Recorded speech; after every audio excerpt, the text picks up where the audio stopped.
everyone. Today I'm going to be showing you how to make a paper flower. To start, you're going to need a piece of paper. You can choose any color paper you want. Or if you have white paper, you can color. You're going to want to have something round to trace with. You're also going to need a pair of scissors. But be careful with the scissors. If you have scissors, adult supervision may be required. You're also going to need markers. I have brush markers of all sorts of different colors. You will also need a pencil. I like mechanical pencils because I can write better with them. To start, you're going to want to trace around your circle. Okay, so I'm just going to circle around. It doesn't have to be perfect, but try to get it the best you can, because we want to have good circles. After that, make sure to do as many circles that can fit on your paper. So I'm probably going to have about maybe like 3 circles.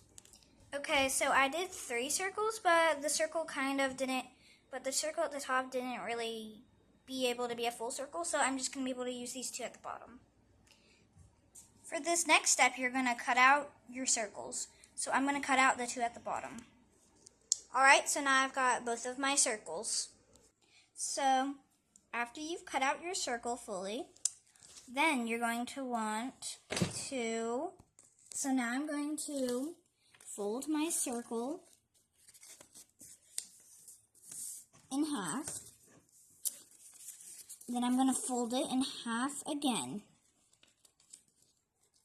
Then I'm going to fold it in half one more time.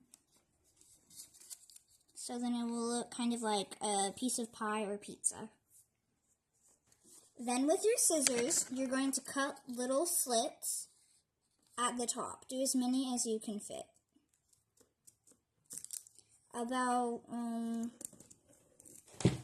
You don't need to do them too close or too far away.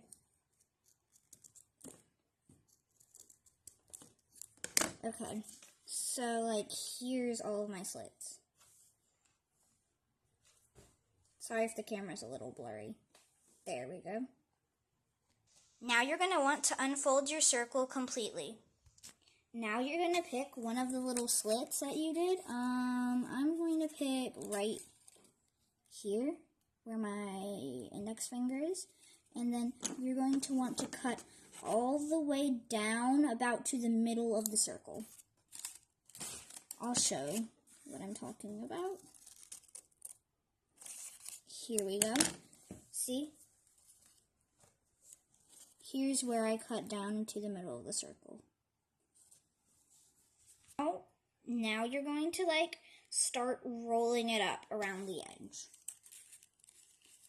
Try your best to roll it up. It can be tricky, but after a few tries, you should be able to get it. You just need to roll it up. Now, you can bend all of your little slits back to be like the petals. My flower is kind of like going in a spiral way, and I think that's really cool. So, with the part right here that's like open, you can use tape or glue to hold it together. So now I taped mine together. Now I'm going to use this paper to cut a strip of paper. Okay, so you're going to want to make sure that your strip is pretty thick. Now you're going to roll up your paper. This will be the stem of your flower. Again, you're going to use tape or glue to attach this to your flower. Okay, so now I attached it, and it should look something like this. Now you can color your flower and do whatever you want with it.